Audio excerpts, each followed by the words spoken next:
हमें अपनी ऊर्जा, समय और धन को सही तरीके से नियंत्रित करना चाहिए ताकि हम अपने जीवन में सफलता और संतुष्टि प्राप्त कर सकें। सुप्रभात, नमस्कार, मैं हूं प्रीति सिंह। सबसे पहले एक नजर मुख्य गतिविधियों पर।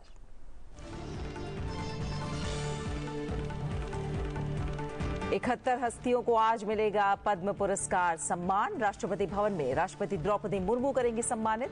गणतंत्र दिवस की पूर्व संध्या पर की गई थी पुरस्कारों की घोषणा। 4 को पद्म विभूषण, 10 पद्म भूषण और 57 पद्मश्री शामिल। बाकी बचे 68 पद्म विजेता दूसरे चरण में अगले महीने किए जाएंगे सम्मानित।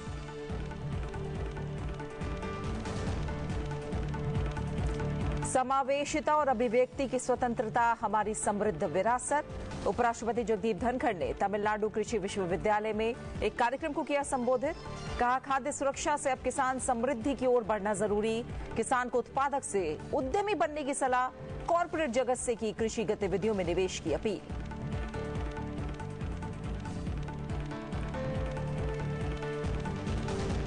प्रधानमंत्री नरेंद्र मोदी ने एक बार फिर पहलगाम हमले को अंजाम देने वाले आतंकियों को कड़ी सजा देने की बात दोहराई। मन की बात कार्यक्रम में कहा, आतंकवाद के खिलाफ लड़ाई में सबसे बड़ी ताकत है देश की एकता और 140 करोड़ भारतीयों की एकजुटता। आतंकवाद के खिलाफ लड़ाई में पूरा विश्व भारत के साथ।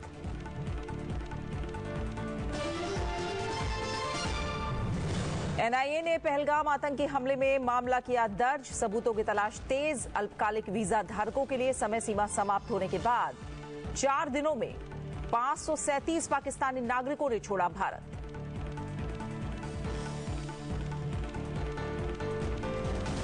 और दिल्ली में दूसरी एशियन योगासन चैंपियनशिप का भव्य समापन। भारत ने शानदार प्रदर्शन करते हुए रिकॉर्ड 83 स्वर्ण पदक जीतकर पदक तालिका में हासिल किया शीर्ष स्थान। जापान ने 3 स्वर्ण, 3 रजत और 4 कांस्य पदक जीते। मंगोलिया, ओमान और नेपाल शीर्ष 5 में रहे।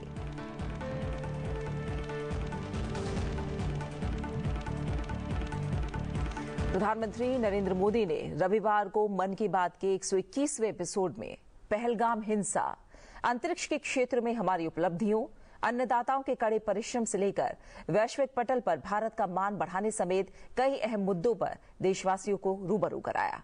प्रधानमंत्री नरेंद्र मोदी ने अपने संबोधन की शुरुआत पहलगाम में हुए आतंकी हमले से की। उन्होंने कहा कि कश्मीर में शांति लौट रही थी, वहां पर्यटकों की संख्या में बढ़ोतरी हो रही थी। ऐसे समय में देश के दुश्मनों ने कश्मीर को फिर तबाह करने की कोशिश की। प्रधानमंत्री ने सबसे पहले पहलगाम में हुए आतंकी हमले पर गहरा शोक जाहिर किया। कहा कि देश का हर नागरिक पीड़ितों के साथ है और इस हमले का करारा जवाब दिया जाएगा। उन्होंने आतंकवाद के खिलाफ एकजुट होकर लड़ने की अपील की। मन की बात कर रहा हूं तो मन में गहरी पीड़ा है। 22 अप्रैल को पहलगाम में हुई आतंकी वारदात ने देश के हर नागरिक को दुख पहुंचाया है। पीड़ित परिवारों के प्रति हर भारतीय के मन में गहरी संवेदना है। भले वो किसी भी राज्य का हो, वो कोई भी भाषा बोलता हो, लेकिन वो उन लोगों के दर्द को महसूस कर रहा है जिन्होंने इस हमले में अपने परिजनों को खोया है।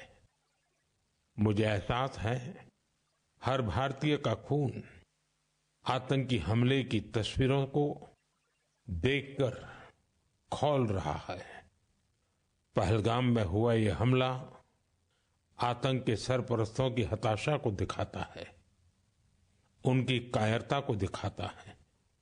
ऐसे समय में जब कश्मीर में शांति लौट रही थी, स्कूल कॉलेजों में एक वाइब्रेंसी थी, निर्माण कार्यों में अभूतपूर्व गति आई थी, लोकतंत्र मजबूत हो रहा था, पर्यटकों की संख्या में रिकॉर्ड बढ़ोतरी हो रही थी, लोगों की कमाई बढ़ रही थी, युवाओं के लिए नए अवसर तैयार हो रहे थे, देश के दुश्मनों को, जम्मू कश्मीर के दुश्मनों को ये रास नहीं आया।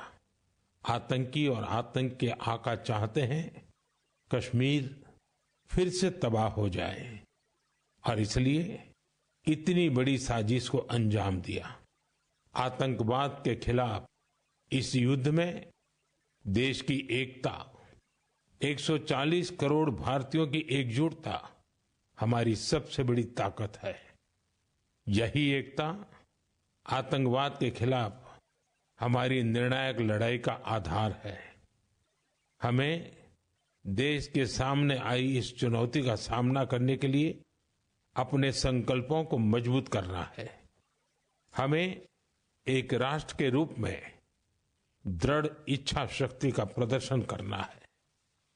आज दुनिया देख रही है, इस आतंकी हमले के बाद पूरा देश एक स्वर में बोल रहा है। साथियों, भारत के हम लोगों में जो आक्रोश है, वो आक्रोश पूरी दुनिया में है। इस आतंकी हमले के बाद लगातार दुनिया भर से संवेदनाएं आ रही हैं। मुझे भी ग्लोबल लीडर्स ने फोन किए हैं, पत्र लिखे हैं, संदेश भेजे हैं। इस जघन्य तरीके से किए गए आतंकी हमले की सबने कठोर निंदा की है। उन्होंने मृतकों के परिवारजनों के प्रति संवेदनाएं प्रकट की है। पूरा विश्व आतंकवाद के खिलाफ हमारी लड़ाई में 140 करोड़ भारतीयों के साथ खड़ा है। मैं पीड़ित परिवारों को फिर भरोसा देता हूं, उन्हें न्याय मिलेगा, न्याय मिलकर रहेगा। इस हमले के दोषियों और साजिश रचने वालों को कठोरतम जवाब दिया जाएगा। प्रधानमंत्री ने डॉक्टर के कस्तूरी रंगन को श्रद्धांजलि अर्पित करते हुए कहा कि देश ने एक महान वैज्ञानिक खो दिया है। 2 दिन पहले डॉक्टर कस्तूरी रंगन का निधन हो गया था। प्रधानमंत्री नरेंद्र मोदी ने कहा कि विज्ञान, शिक्षा और भारत के अंतरिक्ष कार्यक्रम को नई ऊंचाइयों तक पहुंचाने में उनके योगदान को हमेशा याद रखा जाएगा। 2 दिन पहले हमने देश के महान वैज्ञानिक डॉक्टर के कस्तूरी रंगन जी को खो दिया है। जब भी कस्तूरी रंगन जी से मुलाकात हुई, हम भारत के युवाओं के टैलेंट, आधुनिक शिक्षा, स्पेस साइंस, ऐसे विषयों पर काफी चर्चा करते थे। विज्ञान, शिक्षा और भारत के अंतरिक्ष कार्यक्रम को नई ऊंचाई देने में उनके योगदान को हमेशा याद किया जाएगा। उनके नेतृत्व में इसरो को एक नई पहचान मिली। उनके मार्गदर्शन में जो स्पेस प्रोग्राम आगे बढ़े, उससे भारत के प्रयासों को ग्लोबल मान्यता मिली। आज भारत जिन सैटेलाइट्स का उपयोग करता है, उनमें से कई डॉक्टर कस्तूरी रंगन की देखरेख में ही लॉन्च की गई थी। उनके व्यक्तित्व की एक और बात बहुत खास थी, जिससे युवा पीढ़ी उनसे सीख सकती है। उन्होंने हमेशा इनोवेशन को महत्व दिया। कुछ नया सीखने, जानने और नया करने का विजन बहुत प्रेरित करने वाला है। डॉक्टर के कस्तूरी रंगन जी ने देश की नई राष्ट्रीय शिक्षा नीति तैयार करने में भी बहुत बड़ी भूमिका निभाई थी। डॉक्टर कस्तूरी रंगन 21वीं सदी की आधुनिक जरूरतों के मुताबिक फॉरवर्ड लुकिंग एजुकेशन का विचार लेकर आए थे। देश की निस्वार्थ सेवा और राष्ट्र निर्माण में उनके योगदान को हमेशा याद किया जाएगा। मैं डॉक्टर के कस्तूरी रंगन जी को विनम्र भाव से श्रद्धांजलि अर्पित करता हूं। हाल ही में म्यांमार में आए भूकंप की घटना का जिक्र करते हुए प्रधानमंत्री नरेंद्र मोदी ने ऑपरेशन ब्रह्मा में भारत की भूमिका पर प्रकाश डाला। ऑपरेशन ब्रह्मा की सराहना करते हुए प्रधानमंत्री ने भारतीय टीम के साहसिक कार्यों की जानकारी दी। पिछले महीने म्यांमार में आए भूकंप की खौफनाक तस्वीरें आपने जरूर देखी होगी। भूकंप से वहां बहुत बड़ी तबाही आई। मलबे में फंसे लोगों के लिए एक एक सांस, एक एक पल कीमती था। इसलिए भारत ने म्यांमार के हमारे भाई बहनों के लिए तुरंत ऑपरेशन ब्रह्मा शुरू किया। एयरफोर्स के एयरक्राफ्ट से लेकर नेवी के शिप्स तक म्यांमार की मदद के लिए रवाना हो गए। वहां भारतीय टीम ने एक फील्ड हॉस्पिटल तैयार किया। इंजीनियरों की एक टीम ने अहम इमारतों और इंफ्रास्ट्रक्चर्स को हुए नुकसान का आकलन करने में मदद की। भारतीय टीम ने वहां कंबल, टेंट, स्लीपिंग बैग, दवाइयां खाने पीने के सामान के साथ ही और भी बहुत सारी चीजों की सप्लाई की। इस दौरान भारतीय टीम को वहां के लोगों से बहुत सारी तारीफ भी मिली। साथियों, इस संकट में साहस, धैर्य और सूझबूझ के कई दिल छू जाने वाले उदाहरण सामने आए। भारत की टीम ने 70 वर्ष से ज्यादा उम्र की एक बुजुर्ग महिला को बचाया, जो मलबे में 18 घंटों से दबी हुई थी।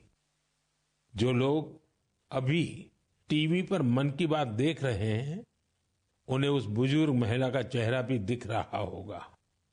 भारत से गई टीम ने उनके ऑक्सीजन लेवल को स्टेबल करने से लेकर फ्रैक्चर के ट्रीटमेंट तक इलाज की हर सुविधा उपलब्ध कराई। जब इस बुजुर्ग महिला को अस्पताल से छुट्टी मिली तो उन्होंने हमारी टीम का बहुत आभार जताया। वो बोली कि भारतीय बचाव दल की वजह से उन्हें नया जीवन मिला है। बहुत से लोगों ने हमारी टीम को बताया कि उनकी वजह से वो अपने दोस्तों और रिश्तेदारों को ढूंढ पाए। साथियों, भूकंप के बाद म्यांमार में मांडले की एक मॉनेस्ट्री में भी कई लोगों के फंसे होने की आशंका थी। हमारे साथियों ने यहां भी राहत और बचाव अभियान चलाया। इसकी वजह से उन्हें बौद्ध भिक्षुओं का ढेर सारा आशीर्वाद मिला। हमें ऑपरेशन ब्रह्मा में हिस्सा लेने वाले सभी लोगों पर बहुत गर्व है। हमारी परंपरा है, हमारे संस्कार है वसुधैव कुटुंबकम की भावना। पूरी दुनिया एक परिवार है। संकट के समय विश्व मित्र के रूप में भारत की तत्परता और मानवता के लिए भारत की प्रतिबद्धता हमारी पहचान बन रही है। जम्मू कश्मीर के पहलगाम में मंगलवार को हुए आतंकी हमले के बाद से एनआईए ने हमले की जांच अपने हाथ में ली है और आतंकी साजिश का पता लगाने के लिए सबूतों की तलाश तेज कर दी है। आतंकवाद रोधी एजेंसी ने केंद्रीय गृह मंत्रालय के आदेश के बाद रविवार को जम्मू में मामला दर्ज किया और कई टीमें जांच में जुटी हैं। एनआईए की टीम आतंकवादियों के बारे में सुराग हासिल करने के लिए प्रवेश और निकास बिंदुओं की जांच कर रही है। फॉरेंसिक और अन्य विशेषज्ञों की सहायता से टीम पूरे इलाके की गहन जांच कर रही है। वीजा खत्म होने की समय सीमा के अंतिम दिन रविवार तक लगभग 537 पाकिस्तानी नागरिक भारत छोड़ चुके हैं। इनमें 9 राजनयिक भी शामिल हैं। पंजाब स्थित अंतर्राष्ट्रीय सीमा के रास्ते 14 राजनयिकों और अधिकारियों समेत कुल 850 भारतीय नागरिकों की पिछले 4 दिनों में पाकिस्तान से भारत वापस आ चुके हैं।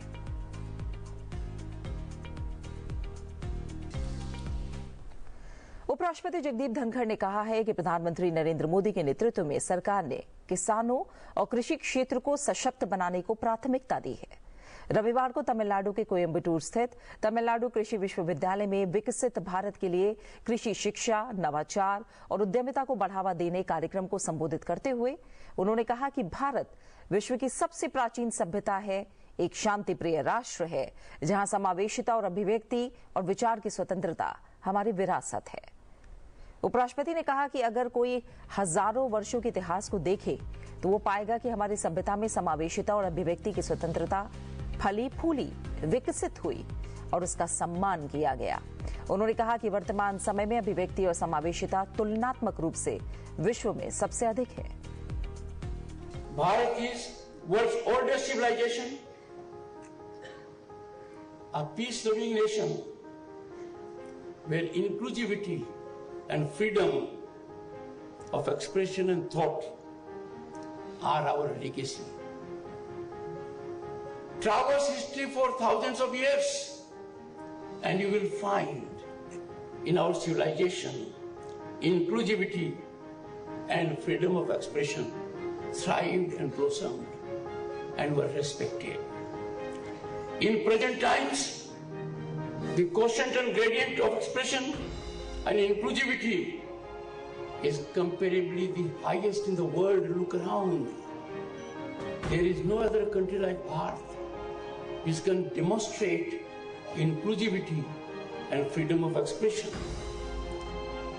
But we as citizens of this great nation, the largest democracy, the oldest democracy, the most vibrant democracy, need to be extremely watchful, mindful and cognizant that freedom of expression and inclusivity must turn out to be our national assets.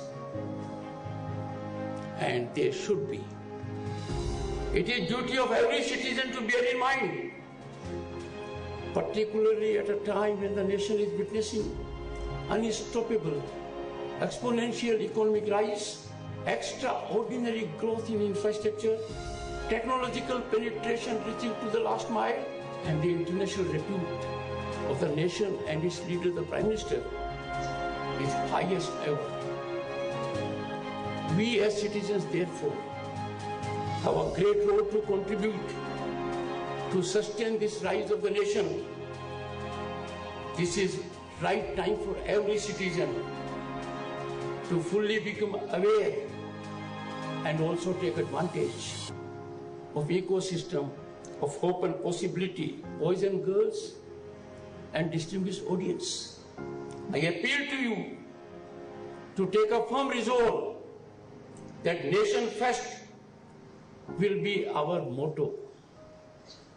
Our unflinching commitment to nation and ever guiding star. No interest can be higher than that of the nation. कृषि में अनुसंधान और technology की भूमिका पर प्रकाश डालते हुए उपराष्ट्रपति ने इस बात पर जोर दिया कि प्रयोगशाला और भूमि के बीच की दूरी को केवल दूर ही नहीं करना चाहिए, ये एक निर्बाध संपर्क होना चाहिए। उन्होंने कहा कि प्रयोगशाला और भूमि एक साथ होने चाहिए और इसके लिए 730 से अधिक कृषि विज्ञान केंद्रों को किसानों के साथ बातचीत के जीवंत केंद्र बनना चाहिए ताकि किसानों को शिक्षित किया जा सके। We must move from food security to farmer prosperity. Farmer has to be prosperous, and this script has to evolve from institutions like yours. And therefore, I appeal to you and also compliment simultaneously for doing much in this direction. The gap between lab and land must not get bridged. It must be seamless connect. Lab and land must be together. And for this, over 730 Krishi Vigyan Kendras must be vibrant centers of interaction with farmers. To educate the farmers, but you have to be pipeline. You have to be supportive to those Krishi Vigyan Kendras. You must connect with Krishi Vigyan Kendras around, and also Indian Council of Agriculture Research has over 150 institutions focusing on every aspect of agronomy. खाद्य सुरक्षा से किसानों की समृद्धि की ओर बढ़ने की सलाह देने के बाद उपराष्ट्रपति ने यह भी कहा कि किसानों को खेत से बाहर निकलकर अपनी उपज के विपणन में शामिल होना चाहिए। किसानों को केवल उत्पादक बनकर इसके बारे में भूलना नहीं चाहिए।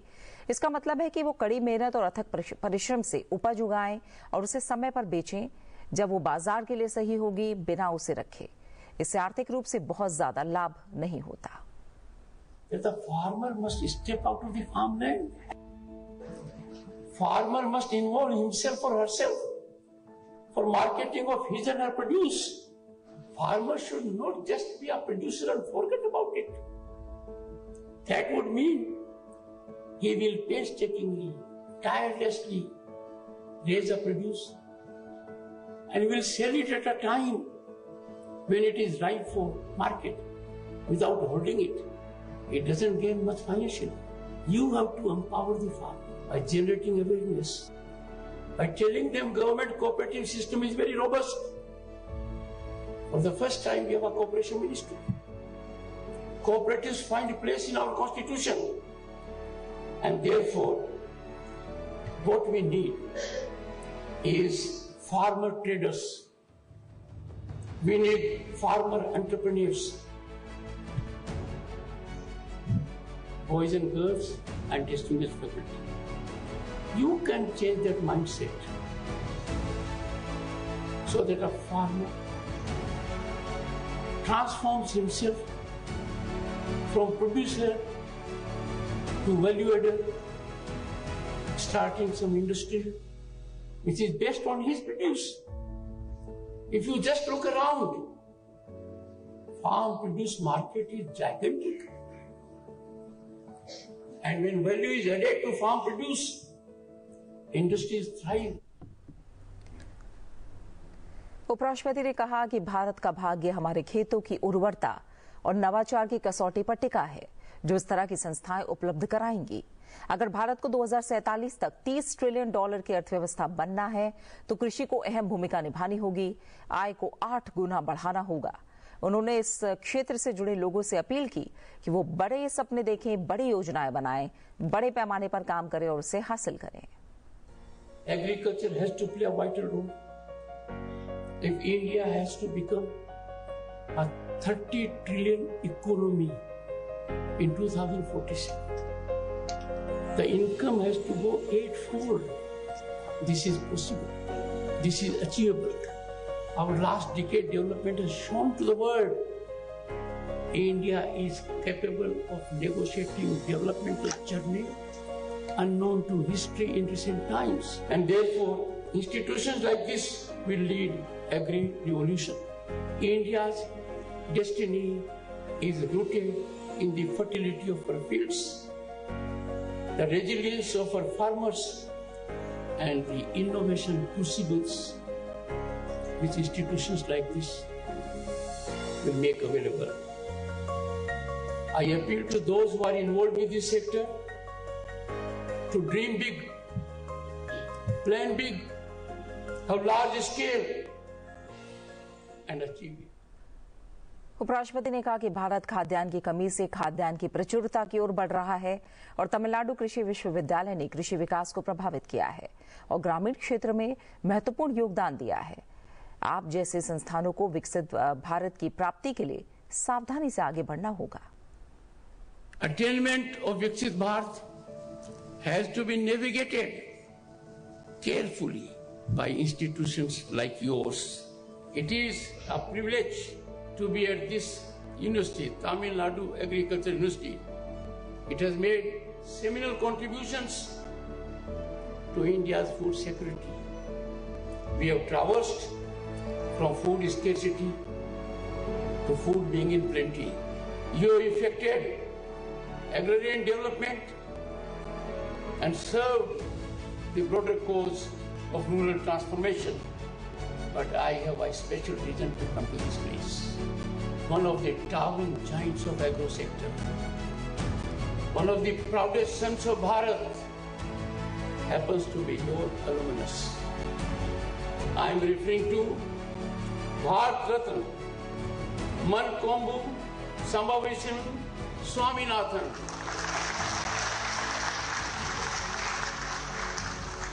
Nationally and globally known as Dr. M.S. Swaminathan. He is having a rare distinction of being recipient of all the 4 civilian awards, including the highest one. Dr. Swaminathan received Padam Shri, Padam Bhushan, Padam Vibhushan, and then rightly became Bharat. Uttar Pradesh के मुख्यमंत्री योगी आदित्यनाथ ने रविवार को दिल्ली में उपराष्ट्रपति enclave में उपराष्ट्रपति जगदीप धनखड़ से मुलाकात की। इस मुलाकात के दौरान प्रदेश और देश के विकास से जुड़े विषयों पर भी अनौपचारिक चर्चा हुई। शिष्टाचार के तहत ऐसी मुलाकातें न केवल नेताओं के बीच संबंधों को मजबूत करती हैं, बल्कि राज्यों और केंद्र सरकार के बीच बेहतर समन्वय स्थापित करने में भी सहायक होती हैं।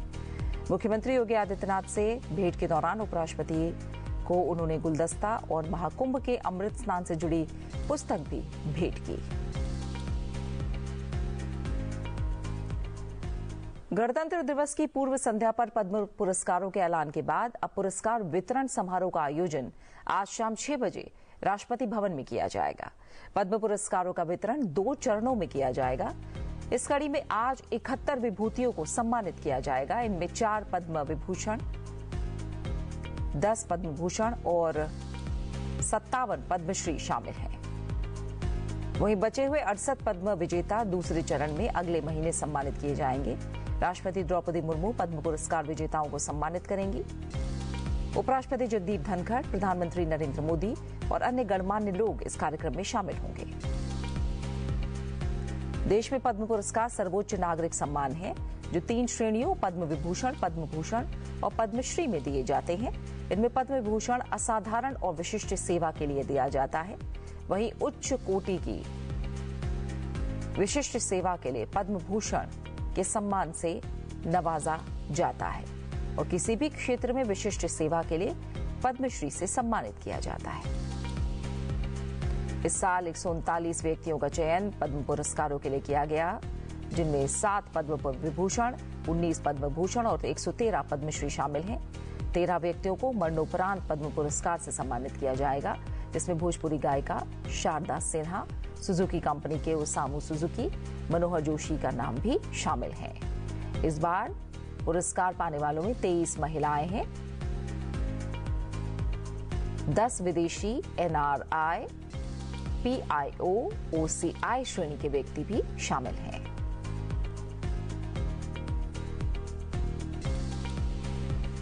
लोकसभा अध्यक्ष ओम बिरला भगवान परशुराम जी के प्राकट्य महोत्सव के पावन अवसर पर कोटा में आयोजित भव्य शोभा यात्रा में शामिल हुए। सोशल मीडिया के जरिए कुछ तस्वीरें साझा करते हुए उन्होंने लिखा कि शोभा यात्रा में सम्मिलित होकर आध्यात्मिक ऊर्जा का अनुभव हुआ। भगवान परशुराम जी का जीवन धर्म, न्याय, साहस और सेवा का आदर्श है। वो केवल योद्धा नहीं बल्कि धर्म और मर्यादा के लिए समर्पित तपस्वी थे। ये शोभा यात्रा सामाजिक एकता, धार्मिक चेतना और नई पीढ़ी के मूल्यों को जोड़ने का प्रेरक संदेश लेकर निकली है। मुझे विश्वास है कि हमारी युवा पीढ़ी भगवान परशुराम जी के सत्य, शास्त्र और न्याय के आदर्शों को आत्मसात करके समाज और राष्ट्र को नई ऊंचाइयों तक पहुंचाएगी। नई दिल्ली के इंदिरा गांधी स्टेडियम में रविवार को दूसरी एशियन योगासन स्पोर्ट चैंपियनशिप का भव्य आयोजन किया गया। 3 दिनों तक चले इस आयोजन ने योगासन को एक प्रतिस्पर्धी खेल के रूप में वैश्विक स्तर पर स्थापित करने की दिशा में महत्वपूर्ण कदम बढ़ाया है। भारत ने उम्मीद के मुताबिक एशियाई योगासन खेल चैंपियनशिप में शानदार प्रदर्शन किया और रिकॉर्ड 83 स्वर्ण पदक जीतकर स्वर्ण पदक तालिका में शीर्ष स्थान हासिल किया है। प्रधानमंत्री नरेंद्र मोदी के विजन से प्रेरित होकर इस चैंपियनशिप में 20 एशियाई देशों के खिलाड़ियों ने हिस्सा लिया। एथलीट्स ने अद्भुत कौशल, अनुशासन और ताकत का प्रदर्शन करते हुए योगासन के विभिन्न आसनों को प्रस्तुत किया। भारत ने 3 रजत और 1 कांस्य पदक भी जीते, जिससे 87 पदकों के साथ मेजबान जापान से काफी आगे हो रहा। जापान ने 3 स्वर्ण, 3 रजत और 4 कांस्य पदक जीते। मंगोलिया, ओमान और नेपाल शीर्ष 5 में शामिल रहे। इस चैंपियनशिप में नेपाल, श्रीलंका और उज्बेकिस्तान सहित 21 से अधिक देशों ने हिस्सा लिया। उज्बेकिस्तान, श्रीलंका, थाईलैंड, कजाकिस्तान और भूटान जैसे देशों ने भी शानदार प्रदर्शन किया, जिससे एशिया भर में प्रतिस्पर्धी खेल के रूप में योगासन की बढ़ती लोकप्रियता उजागर हुई। चैंपियनशिप का समापन एक भव्य समापन समारोह के साथ हुआ, जिसमें कॉर्पोरेट मामलों के राज्य मंत्री हर्ष मल्होत्रा और दिल्ली के अतिरिक्त पुलिस आयुक्त अजय चौधरी के साथ एशियाई और विश्व योगासन महासंघों के वरिष्ठ अधिकारी भी शामिल हुए।